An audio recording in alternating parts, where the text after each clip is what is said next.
जय हिंद दोस्तों। जैसा कि आप सभी को पता है कि रेलवे में एएलपी की वैकेंसी आई थी और वो लगभग ऊँट के मुंह में जीरे के बराबर की वैकेंसी थी। इसके ऊपर में बच्चों ने काफ़ी ज़्यादा प्रोटेस्ट भी किया।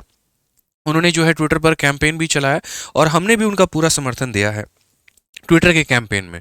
तो जिस तरीके से मेरे भाई सरकार के लेकर बच्चों के मन में नाराज़गी है वो 1% भी कम नहीं होने वाली है जब तक उनकी पूरी डिमांड ना मान ली जाए।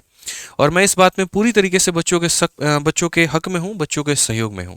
क्योंकि देखिए 5 साल के बाद में आप वैकेंसी लेकर आते हैं और उनमें कहीं पर भी किसी तरह की क्लैरिटी नहीं होती है, तो इसमें बच्चों का जो गुस्सा है वो फूटना जाहिर सी बात है। अगर हम बात करें तो इसी के बीच में यहाँ पर बच्चों के इतने ज़्यादा ट्विटर कैंपेन करने के बाद सरकार थोड़ा थोड़ा कर करके अपने जो रेलवे जो है थोड़ा थोड़ा करके वो नोटिफिकेशंस जारी कर रही है। जब से अभी हाल फिलहाल आपने ये देखा कि उन्होंने 3 साल का एज रिलैक्सेशन दिया हुआ है। उसके बाद में उन्होंने एएलपी का कैलेंडर भी निकाला है और अभी तुरंत में यहाँ पर टेक्नीशियन की 9,000 की बहाली भी निकाली है। मेरे भाई किसी भी एंगल से 9,000 की बहाली मुझे नहीं लगता कि ये संतुष्ट करने वाली है बच्चों की संख्या को लेकर, क्योंकि 5 साल के बाद में ये वैकेंसी अपने आप में जस्टिफाइड नहीं है। अगर आप इतने समय के बाद में वैकेंसी लेकर आ रहे हैं तो मुझे लगता है कि इस वैकेंसी को और ज़्यादा बढ़ाने की आवश्यकता है। इसमें साफ में नोटिस में लिखा भी हुआ है कि ये टेंटेटिव वैकेंसी है, ना कि पूरी वैकेंसी है। ठीक है, ये बढ़ भी सकती है और ये कम भी हो सकती है, तो यहाँ पर हमें ध्यान में लेके चलना है। मेरा बस इतना अनुरोध है रेलवे से यहाँ पे कि अगर उनके डिपार्टमेंट का कोई भी व्यक्ति ये वीडियो हमारी देख रहा हो, तो पहली बात कि जिस तरीके से एसएससी अपना टाइमली एग्जाम कंडक्ट करवाती है, अपने वैकेंसी के बारे में काफ़ी पहले सूचना देती है, उनका एग्जाम फिक्स होता है, उनके कैलेंडर फिक्स होते हैं, तो आप भी अपना कैलेंडर फिक्स करिए और साथ में वैकेंसी को भी बढ़ाइए। युवा वर्ग बहुत ज़्यादा परेशान है और युवा वर्ग से ही हमारे देश का विकास होना है, ग्रोथ होना है।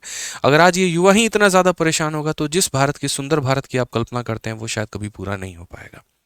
इस युवा के एक आंसू का बहुत महत्व है। जिस तरीके से बच्चे ये पटना के सड़कों पे रो रहे हैं, बिखरे पड़े हैं, किसी का हाथ टूट रहा है, किसी का पैर टूट रहा है और किस तरीके से उनके ऊपर में अत्याचार हो रहा है, अगर सहज तरीके से उनकी डिमांड मान ली गई होती तो इतना मेरे भाई समय नहीं आता। तो किसी को परेशान भी उतना ही करिए जहां पर परेशानी बहुत ज़्यादा सरकार को ना हो पाए।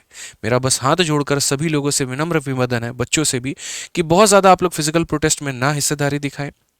ठीक है, नियम कानून कहीं पर भी जो है वो ना तोड़े, बड़े शांति तरीके से कोऑपरेशन दे, बड़े शांति तरीके से आप जहां भी धरना दे रहे हैं वहां पर दें। और सरकार से भी मेरी बड़ी विनम्र निवेदन है मेरे भाई, ठीक है, कि आप इस बात को समझिए कि बच्चों की डिमांड कहीं पर भी नथिकल नहीं है। वो जो भी मांग रहे हैं वो अपने हक के लिए मांग रहे हैं और अगर वो आपसे नहीं कहेंगे तो किससे कहेंगे। इस बात पर और विचार फरमाने की जरूरत है और ये छोटे छोटे करके वैकेंसी देने से बेहतर है कि आप एक बढ़िया वैकेंसी निकालें और बढ़िया तरीके से कैलेंडर निकालें और बच्चों की डिमांड को पूरा करें। ठीक है, चलिए आइए तो इस नोटिफिकेशन के बारे में भी समझ लेते हैं कि यहाँ पर इन्होंने क्या कहा है। ठीक है, सबसे पहले उन्होंने कहा कि ये जो नोटिफिकेशन है आपकी 9,000 वैकेंसी की, ये आपको फरवरी में आपको देखने को मिल जाएगी। इसके जो फॉर्म है वो 2 महीने तक भरे जाएंगे, मार्च में और अप्रैल में, क्योंकि लोगों की जो संख्या होगी वो काफ़ी ज़्यादा होगी, फॉर्म भरने की तादाद जो होगी बहुत ज़्यादा मात्रा में होगी, तो 2 महीने आपको पूरे प्रॉपर दिए जाएंगे। हो सकता है 40 दिन मिले, हो सकता है 45 दिन मिले, तो कुछ भी संभावना यहाँ पर हो सकती है। जो परीक्षा है वो आपका अक्टूबर और दिसंबर में पड़ेगा, मतलब एकदम कमर तोड़ने वाला डेट इन्होंने दे रखा है कि तब तक तो तुमको एकदम खत्म ही कर देंगे वाली बात है। अरे यार, जब मार्च अप्रैल में पेपर करवा दिया तो यूपी में जैसे देखो 2-3 महीने के अंदर में पेपर हो रहा है, बिहार में आप टीचर वाला देखिए 3-4 महीने के अंदर में सब कुछ यहाँ पे करवा दिया। तो मतलब मुझे नहीं लगता कि यहाँ पर अक्टूबर नवंबर तक ले जाने की आवश्यकता है, और ये तो पेपर अक्टूबर और दिसंबर के बीच में होगा। ठीक है, तो ये भी एक अपने आप में बहुत मतलब काफ़ी लंबा गैप है, मुझे लगता है कि इतना गैप होना चाहिए था यहाँ पे। ठीक है, उसके बाद में डॉक्यूमेंट वेरिफिकेशन आपका 2025 में होगा, वो भी फरवरी में। तैयारी करो, 24 में नौकरी लो, 25 में और 26 में अपने शादी का सपना देखो, यही काम रह गया भाई।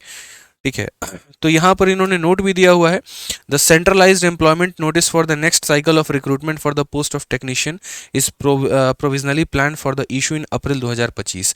और इसके साथ में इन्होंने नोट भी कर दिया है कि देख लो, हम तुमको अभी जनवरी 2024 में वैकेंसी दे दिए हैं टेक्नीशियन का, अगली जो वैकेंसी है हम तुमको 2025 में देंगे, और 2025 में भी कब देंगे, तो 2025 के अप्रैल में देने वाले हैं।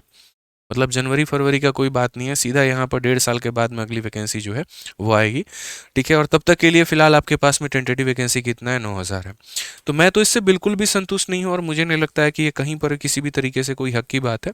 इसके ऊपर थोड़ा विचार करें। हालांकि एक रे ऑफ पॉजिटिव आप कह सकते हैं थोड़ा, कि हाँ कुछ बेहतर है इतने सभी खराब परिस्थितियों के बीच में, लेकिन ये इतना भी बेहतर नहीं जितना हमने कल्पना किया था।